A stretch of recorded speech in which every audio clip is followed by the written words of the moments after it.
Mega Zetko Party s pořadovým číslem 1 se konala v pražském Slovanském domě a byla Z jako zábava. V podstatě kromě toho, že si lidi tady můžou zatančit, zasoutěžit s námi, tak mají možnost týmu vyzkoušet novou hru technologií Human Joystick, což vlastně by se dalo přeložit jako lidský ovladač.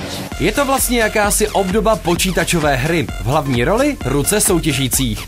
A co je na tom všem vůbec nejtěžší? No, asi to nějak skoordinovat, aby to prostě jelo tam, kam chcete, no, ale ono to moc nejde. Aby všichni byli jako na stejné vlně. Zosynchronizovat, no, aby všetci vypili toľko isto, jako všetci. Stavil se i jeden z nejlepších barmanů u nás, který se před 3 lety umístil mezi nejlepšími barmany na celém světě. Tak na téhle show trénuju zhruba 5 let, v posledních 3 letech 4x5x do týdne po 3-4 hodinách. Nejtěžší je se k tomu vůbec dokopat, ale samozřejmě vymýšlet nový triky, protože člověk chce být originální a chce dělat jakoby svoje věci.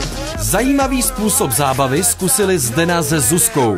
Zjednodušeně zapařili. A jakou větu ze slov na písmeno Z dali dohromady ostatní? Zítra zatančíme zumbu. Nám začarovaný zvěrokuch. Zkušená země zeblila se země. Zetko, zábava super! Zuzana zebrala zubatý závin, zežrala ho. A kdo se nakonec stal vítězem urputného zápolení? Kdo nejideálnějíc hejbal rukama a jakou výhru si odnesl? Oni si můžou vybrat klub, místo, kde chtějí tu party udělat a my se jim o to postaráme.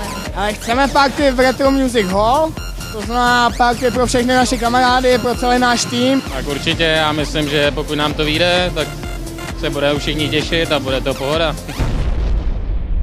Every day I'm shuffling.